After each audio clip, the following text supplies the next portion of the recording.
এ খাদিজা, সারাদিন দিনের দাওয়াত দিছি, পেটে কিছুই নাই, ঘরে কোনো খাবার আছে কিনা?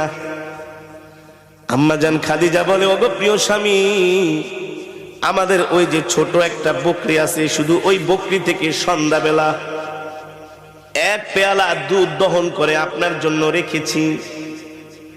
আর পাশের বাড়ির মানুষ হাদিয়া হিসাবে আমাদেরকে 4টা খেজুর দিয়ে গেছে।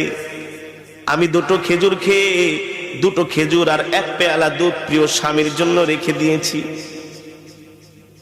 আপনাদের কাছে আমার প্রশ্ন, সারাদিন না খাওয়া মানুষের কি এক পেয়ালা দুধে কি পেট ভরে, তৃপ্তি মিঠে? আম্মা জান আয়েশা রাদিয়াল্লাহু তাআলা আনহা আল্লাহর নবীর সামনে দুধের পেয়ালা হাজির করলেন।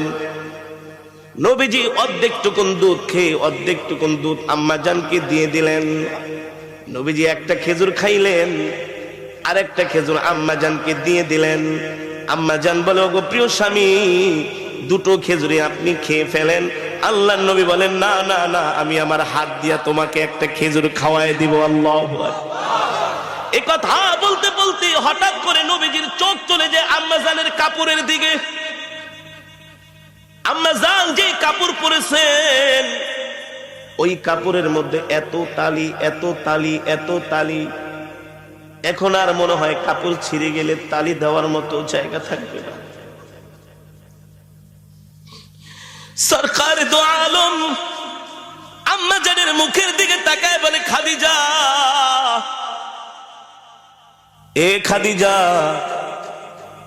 40 মণ স্বর্ণ নিয়ে আমাকে বিবাহ করলা, কতটা মাস হয়ে গেল, ঠিক মতো কোনোদিন ঘরের বাজারও করি না, বাজার সদাইও আনতে পারি না, না খায়া থাকো।